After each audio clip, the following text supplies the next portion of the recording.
well. And basically, I am a full-stack developer, kind of doing marketing, I'm working in a startup, so I'm kind of doing whatever the heck I have to do when it's assigned to me. And I'm predominantly in e-commerce.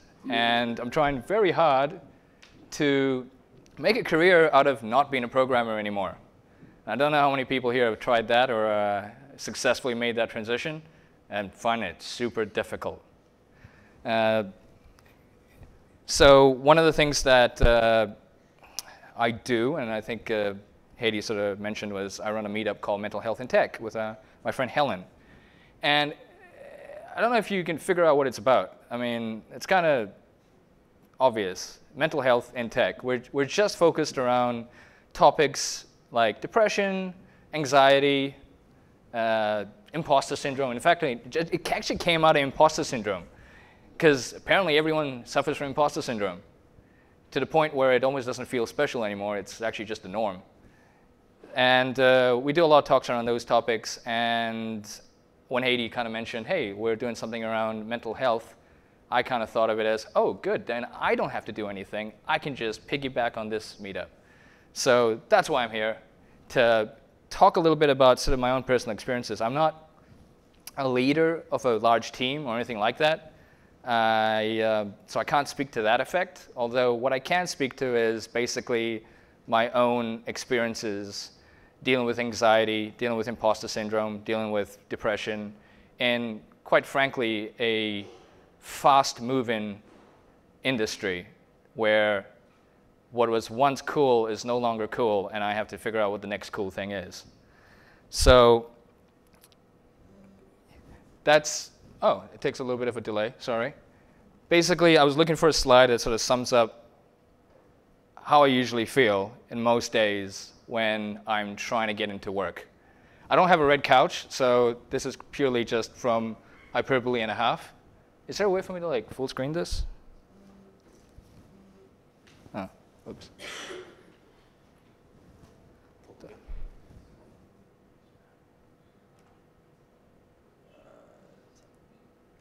Right, of course. So I'm going to talk about my own feelings. I'm not speaking with relation to knowing what bipolar is like, or being schizophrenic, or having clinical depression versus chronic depression, or anything like that. This is purely just my own experiences. It is essentially, I can only speak for myself here, so I can't speak for anyone else, and everyone else's mileage may vary here. So some people will eat an entire cake when they're feeling anxious. I kind of do that. Some people don't eat an entire cake when they're feeling anxious. They actually just go a whole day without eating anything. I kind of wish I did that when I ate the cake. But that's kind of the difference there. Things are a bit different from people to people.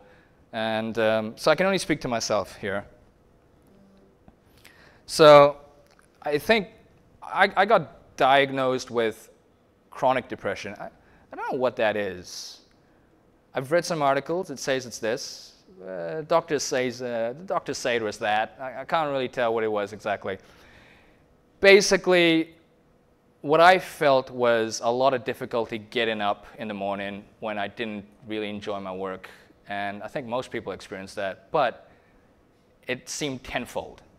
It was having trouble with stressful situations, having trouble with the varied series of responsibilities I had to have. And so, considering all of that, I made the smart move of joining a startup, which, yeah, I don't know if anyone here has been in one of those or is starting one of those, but yeah, that's not exactly the kind of environment you really want to be in when you're having that much difficulty. So, in university, someone sweet-talked me into joining a startup, working on their product. And I went from being a developer to suddenly being a CTO. That was great. I like that. I still don't know what a CTO's roles are, but I was one. And there was something about that startup world. It was waking up at 4 a.m. and going into the office. We had an office. Going into the office and staying there till 4 a.m. the next day. the next morning. It was some pretty crazy deadlines where we kind of had to get something in front of investors. We had to get something in front of other people who could have been investors. It was handling, it was not just, it was working where it wasn't all about the Jira tickets. It was about the grand scheme of everything. And those responsibilities, good Lord, they really weighed down on me. It was being a CTO when I didn't know what a CTO really did. And I guess that was the first inclination of what imposter syndrome was, kind of feeling like.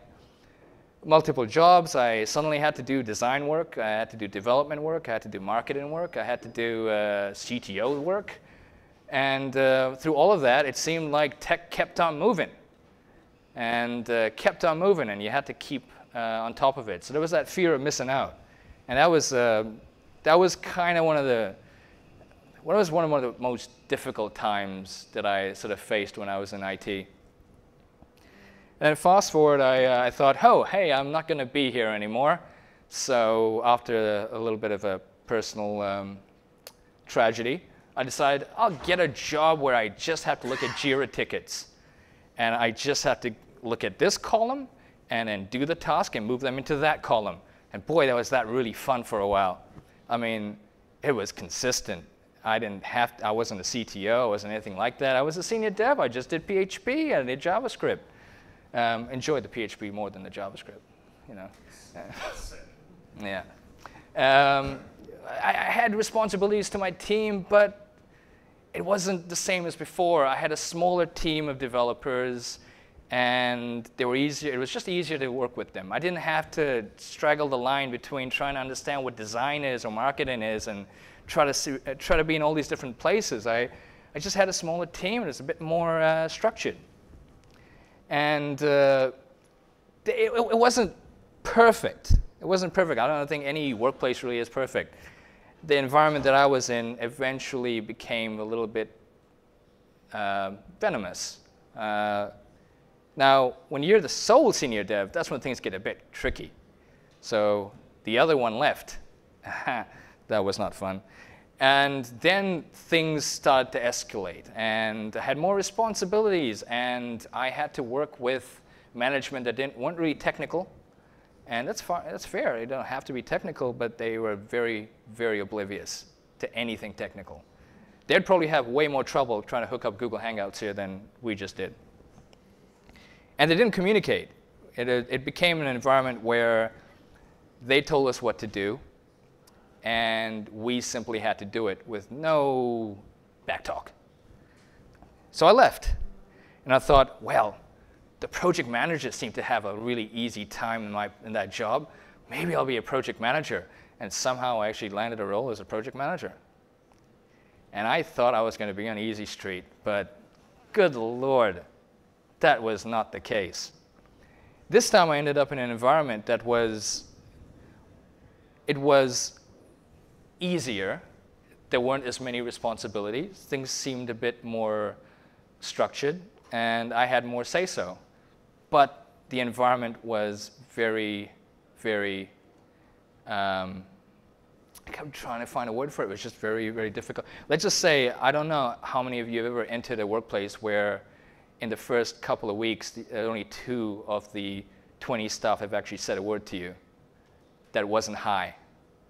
So it was a very difficult environment. And it was the first environment where I actually faced harassment, where I had developers yell at me.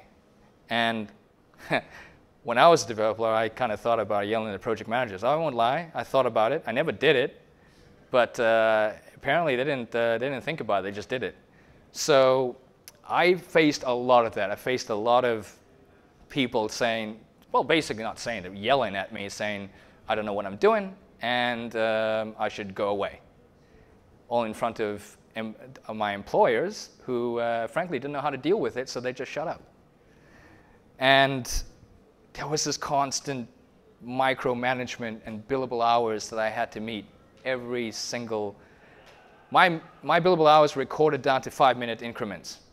And I can't think of anyone that can work in 5-minute increments and track their time in 5-minute increments.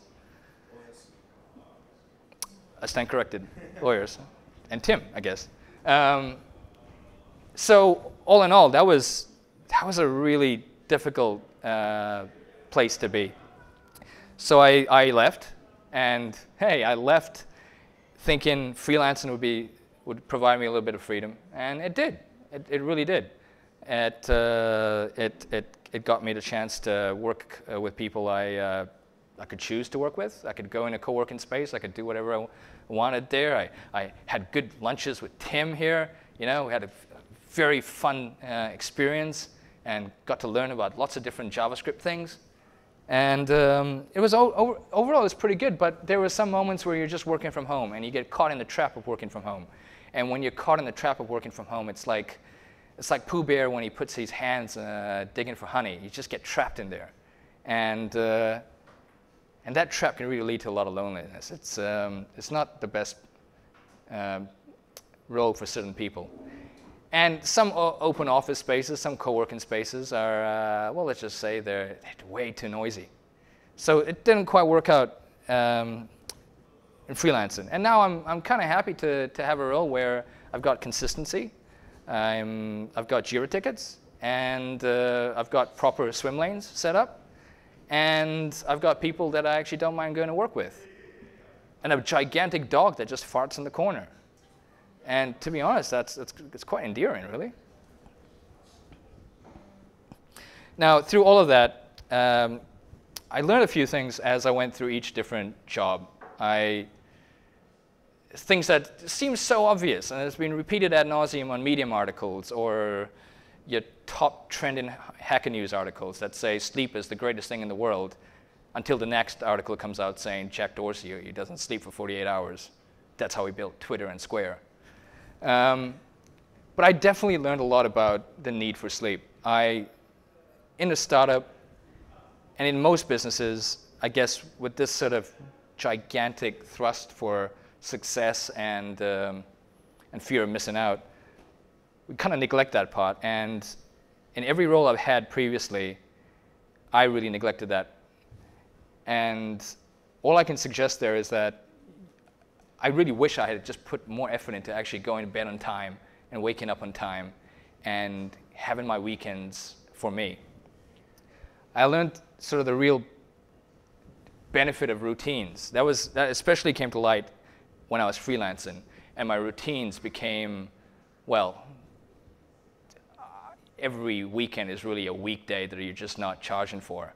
So that was the other learning that I kind of got. I also really, as I look back on it, thought, well, I didn't get a lot of feedback from my leaders, I guess, my upper management. I didn't get a lot of people saying, hey, you did this wrong. Hey, you did this right. It just wasn't there. And I didn't get a lot of purpose in almost any of the roles I did. And in the startup, I got sold on changing the world, which I guess happens a lot. And that was actually quite nice. I liked that idea, that what I was working on had a purpose to it. But in some of the other roles that I had, which were very agency-focused environments, the purpose is basically more billable hours and you get paid. So I didn't really have that kind of purpose that I had when I was in a startup. It just wasn't there. And that makes a gigantic difference when you're trying to get up in the morning. I didn't have a lot of challenge in certain roles. In my project management role, I really didn't have that much challenge, except with my staff. But there's also a benefit in not having a lot of challenge all the time. When I was training for a boxing match, someone beat me up really bad. And I went to speak to the head trainer and I said, hey, I don't think I'm cut out for this. This isn't me. I can't get punched in the head that many times. And she said that, sometimes you need someone to really challenge you before you step into the ring. And sometimes you kind of need an easier opponent. Sometimes you need some time to just not be challenged. And I don't know if that flies in what is considered conventional wisdom right now, but I think there are days where you just kind of want to sit there and do a task that's maybe not that difficult. Like writing PHP instead of JavaScript. So I'm going to really throw this one at you, because you're right there. A safe environment. I didn't think that was, I thought that was super obvious. But it was in my project management role that I realized, yeah, that isn't very obvious. We tend to only think about ourselves in a lot of these roles and not consider how our interactions affect the other people around us. I can understand, having worked in that environment, how many of the people I was working with were so beaten down by the whole micromanagement and many of the other aspects that came with that role. And I can look back at it now and think, yeah, okay, it made sense how they interacted with me. I absolutely understand it. But it wasn't right. I definitely felt like the environment could have been nicer, could have been safer. I didn't need to be yelled at. It's something that, I don't know how many of you have ever called in sick, but you weren't really sick. Oh, I bet that never happens, right? No one's ever done that. I don't know why it's called sick leave, and we all kind of think, oh yeah, that means you have to be sick in order to take leave, but you don't really. Technically, and I think I looked it up, you can ask for stress leave, or I guess it would be sick leave. But if you're having a tough time just being able to work, you can ask for some time off, and I didn't realize that you could do that. I kind of wonder if I'd known about that before, whether that would have helped things. And a lot of the maybe the safe environment, not being able to find myself in the place that I was working, the sick or stress leave, a lot of that could have been handled by just being able to speak to the people above me, to have frank conversations. I'm very happy right now to be in a workplace where I have very frank conversations with my boss. And it doesn't have to be over beers. It doesn't have to, it could be just taking a walk with a massive Rottweiler. It could be just maybe in those wee hours before everyone else comes to work and you're like the earliest person there, to just have 5 minutes to say, hey, I don't think these tasks are good for me right now. I need a little bit of time off. Being able to do that is such a boon for my productivity right now. It's so good. And I recently had a chance to move on to another role which had more responsibilities and way more pay. That's always nice to have. But I thought about it and I realized that now it doesn't matter because I can openly communicate with my boss. And actually, he does the same. He tells us when the business is having a little bit of difficulty, and he tells us when we're having difficulty finding another developer, or anything of that sort. And it's so nice to be able to go into a workplace and not wonder, oh, what are they having a secret meeting about? Because I've worked in places where suddenly all the heads of departments suddenly congregate in this little meeting and have hushed, whispered discussions, and you're kind of wondering, ooh, is that good or bad? Maybe I shouldn't be browsing Facebook right now. Maybe I shouldn't, I don't know. But either way, sometimes those little discussions can kind of, they throw you off a little bit. And I like this phrase, reasonable accommodation. It felt so clinical, felt so bureaucratic, but this is actually a thing. I did not know this. Under the Human Rights Act, employers have to make reasonable accommodations for employees with disabilities, including people with experience of mental illness, unless it would be unreasonable for them to do so. So the way I'll look at it is, if you're having some issue, if you're on medication of some sort, and the dosage has changed, or something's happened to its interaction with your body, you can go up to your employer and say, hey, I might need this. I might need to come in a little bit later in the day. I might need to maybe have tomorrow off. They have to make some kind of accommodation for you, within reason, obviously. And I don't know whether that's a pretty open statement. I know that can mean a lot of things. I'm not a lawyer. I can't really attest to where that sort of ends and where it begins. But I really liked that phrasing. And I didn't realize it existed. I don't know a lot of people that here that actually knew that it existed as well. I guess it wasn't really on many employment contracts that I signed. So some of those things are like assigning suitable tasks. Some developers aren't very keen on doing a lot of public speaking. I still am not that good at it. And it took a lot of meetups before I could actually stand in front of you people and make eye contact and not just stand down here looking at my phone. So I'm still working on it, but there's a lot of people who don't really want to do that, who don't want to be team leaders. They want to be very experienced developers who are very good at working on their code, but they don't really want to go beyond that. And I can understand saying, or going up to them and saying, yeah, well, maybe that'll be good for you. Maybe we'd like to introduce it to this new world. But there's some people who just don't want to do that. And when certain tasks are presumed to be senior developer tasks, it's great if you can kind of say, no, I don't really want to do that. I don't think that fits me. Is there something else that could fit me? Can I maybe do something completely different than trying to manage a team that I'm honestly not very good at management roles? Then there's accommodating flexible work schedules. I really like that I can kind of come in late. I know that sounds a bit like, oh, well, gee, Nav, do you come in at 12? No, I don't. I come in at 9:30. And it pays for someone to say, or someone to tell you that it's okay to come in at 9:30, that it's okay to maybe leave a little bit later if you come in a little bit later. And I don't really get why therapists aren't available in the evening or why most pharmacies are closed in the evening, because it's super hard to get any kind of medication or see some doctor or chiropractor or anyone of that sort when you're at work. And, well, you're trying to find the time to go off and do that. You don't want to do it during your lunch break. It's your lunch break. So that's something you can talk to your employers about. It's something you can kind of say, look, I need to be able to go and get my spine readjusted. Or, actually, is that what they do? I don't know. Do they do that? I kind of feel like, yeah, I haven't had one of those done yet, but I'm in Grid, and they always have these 20-minute massages with Marcus every Friday. I don't know, Zero, you guys need to look into that. It's pretty cool. Yeah, Marcus is really good, and he listens to all your problems too. So I can give you guys his number.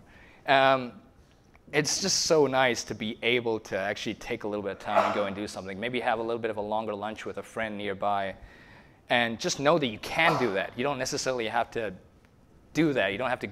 It's just being able to know that you can. It's being able to know that sick leave doesn't necessarily mean that you just have to be sick. That's something I didn't know about. And I think there was a Twitter thread going around about someone, I think it became a Medium article, someone saying that, hey, I took a mental day off. I think that's the phrase that suddenly starts circulating amongst the Twitter trendies. But yeah, a mental day off, it's really beneficial, especially when you're working on that product or that project and you feel like you just finished a marathon, only to find out that, no, that was just phase one, now phase two is right around the corner. I could really do with a day off, because I can't run that many kilometers one after the other. And it's just providing a comfortable work environment. I mean, that's all within reasonable accommodation, just being able to say, look, you work in a co-working space. It's big, it's noisy, it's a lot of things happening. There's people like Rab and all these people who are walking around and they're talking and they're doing boisterous things and they're super happy and loud.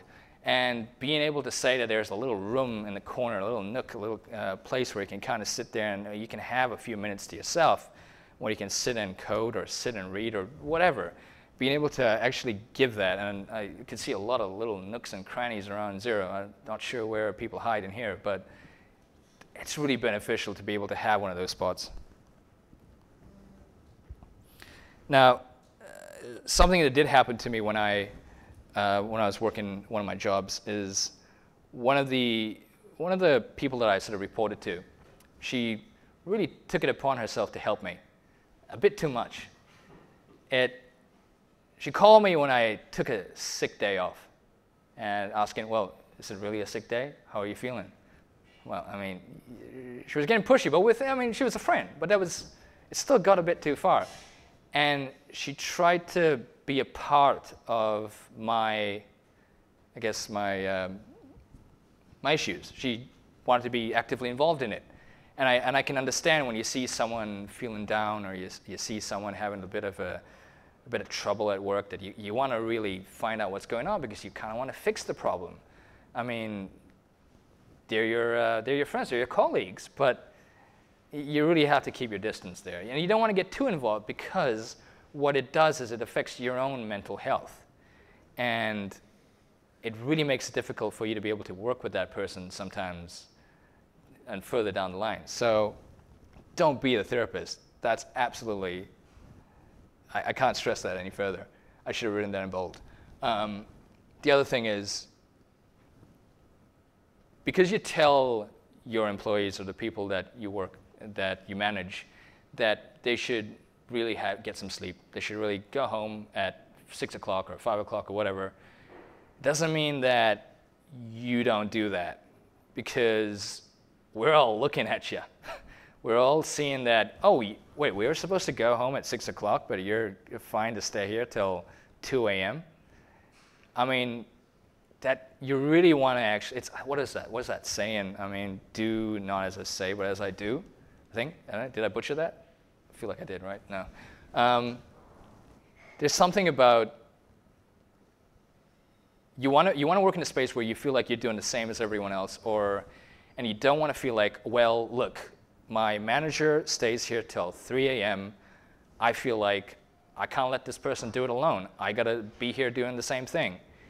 You got to take care of yourself just as well as you provide all that advice for your colleagues.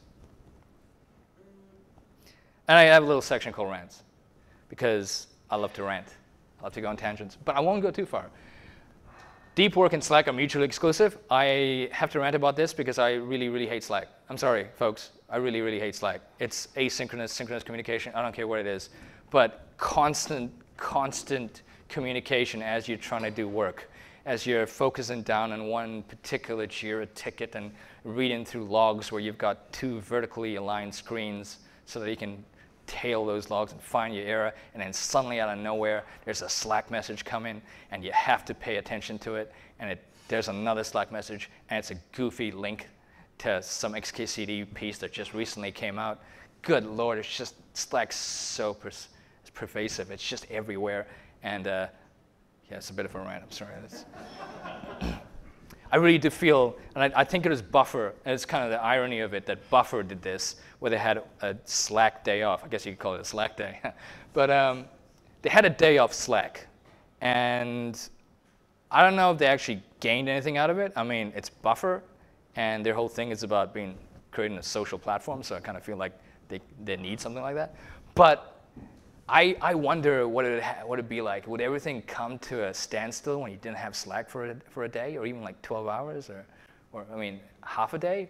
What would happen? I don't know. Zero. Try it. Maybe. Think about it. Maybe you can move to HipChat or something like that. I don't know. Good God, open offices, small offices. I couldn't figure out what to say there. One of my flatmates right now is a teacher, and he is telling me that the administration is trying to move people into open classrooms.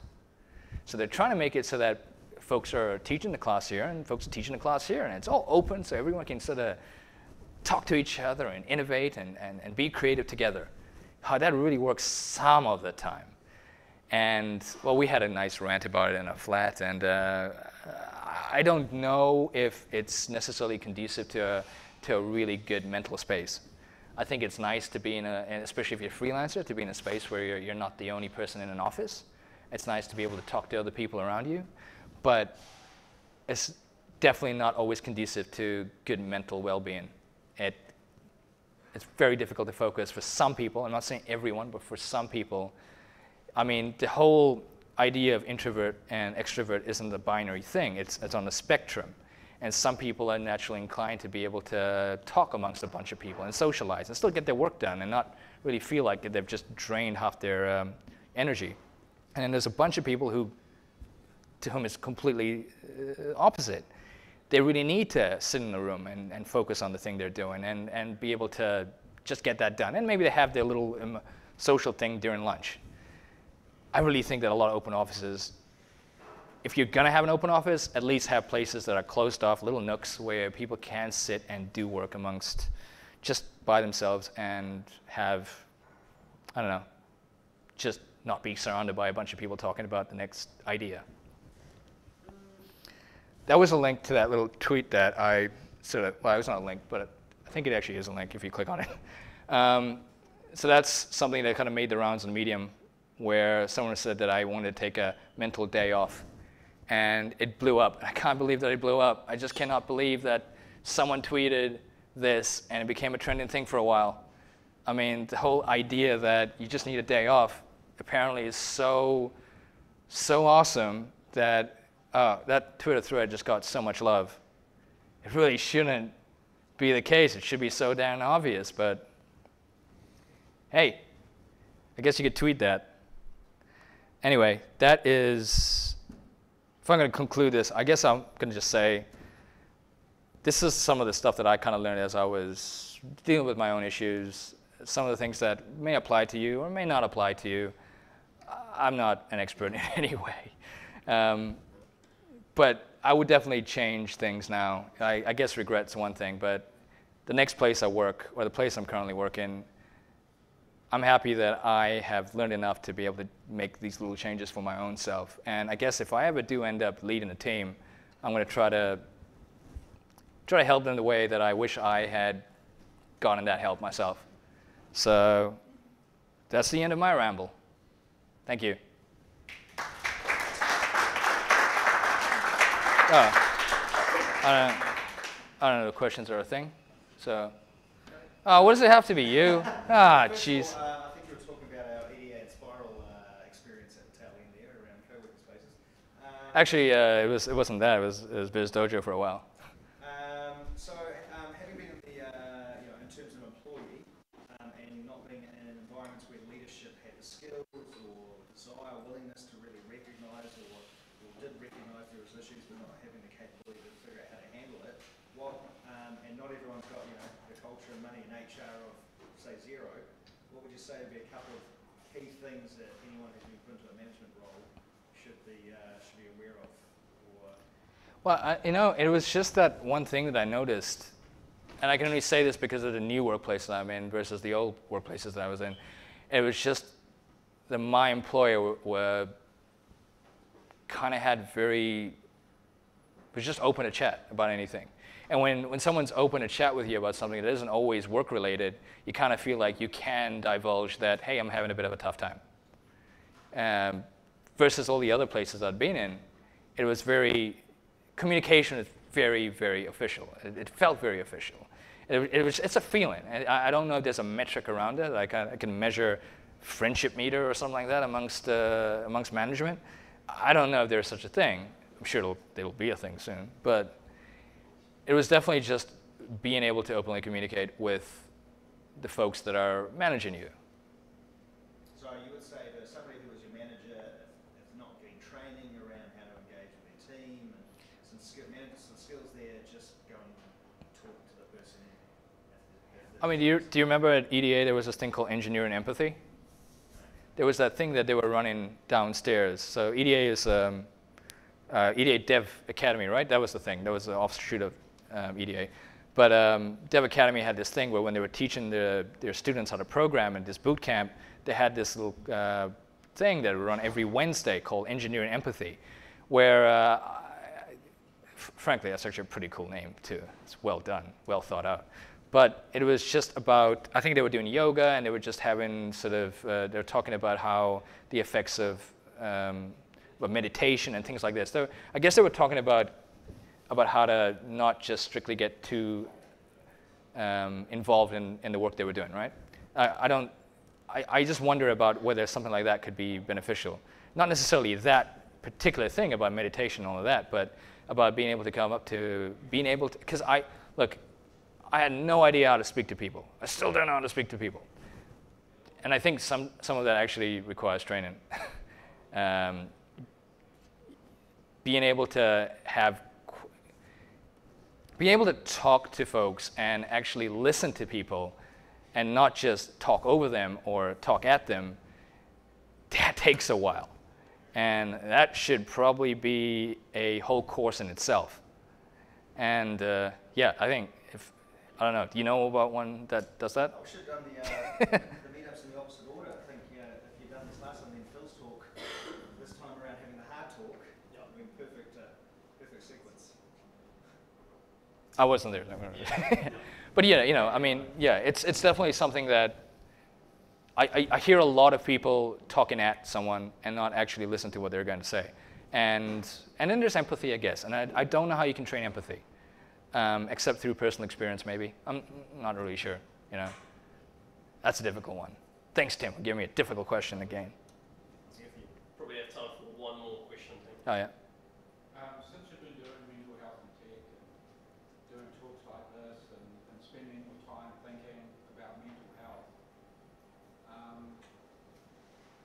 how has that panned out for you? Have you sort of become a bit of a professor of mental health? I mean, compared to before, you probably didn't think about it, right? No, I think the only thing that changed was that I got more perspective. It was a very, a woe is me thing for a while. I knew that I was having trouble with things, and I knew that, but I didn't really know that everyone else was kind of feeling the same way. And then when you had these meetups and you met a lot of people in different roles, I mean, you meet people in, good Lord, some great occupations and some great companies, and they're having the same issue as you. It's eye-opening. I mean, you can hear it, you can read it in an article online, you can watch it in a YouTube video, but to actually meet someone and sit down and talk to them, we don't even have to have any of the talks. If we just had people congregating and talking amongst themselves, that would have just been exactly the same. So yeah, I think it just opened my mind to the fact that it's not just not me a lot of the time. Cool. Thanks. One last question. So Dave, thank you very much for sharing your personal experience. Really appreciate that. So one question for you is, like, what would you say to the people that are currently, experiencing depression or anxiety, but then they're afraid to speak out? In terms of if they speak out to their workforce, they might get fired or they might get dismissed through poor performance. Yeah. What would you say to these people, especially in the freelance space, contracting? There's basically no obligation from your employer point of view. Yeah. No, that's, to be honest, to think about it from the freelance perspective, freelancing is so difficult. I mean, you're essentially running a business of your own, and you have no sick leave, you have no stress leave, you feel like you don't. So are you talking about in relation to your clients or your contracts, or? Well, like, it could be both ways. Yeah. More of a generic question, right? If you have this kind of feeling that, and it might happen to you, Yeah. you might not have an environment that's tolerate these type of issues, which is unfortunate. Yeah. If that's if you're in this position, how would you advise them to not say much in the workplace, or how would you advise them? I can only speak to one of the places I was in previously, and I could say that if that place was, if I had worked there as a contractor, or if I was freelancing there, or anything of that effect, and that space was not conducive to my mental health, and I was able to actually talk out about that, I would have tried to leave that place. I know it's not the perfect answer, but at the end of the day, if you can't make them listen to you, and you don't feel comfortable working in a space like that, then it's just so many opportunities out there. I guess it's just about finding the next place that's good. I really wish I had actually left that project management role a lot sooner. But yeah, as an employer, I think there's reasonable accommodation and a bunch of other things to basically say, we have to listen to you. But yeah, as a freelancer, I feel like a lot of those rules go out the door, don't they? Yeah. Sorry, it's not a clear-cut one there. Yeah. Cool. Cool, thank you.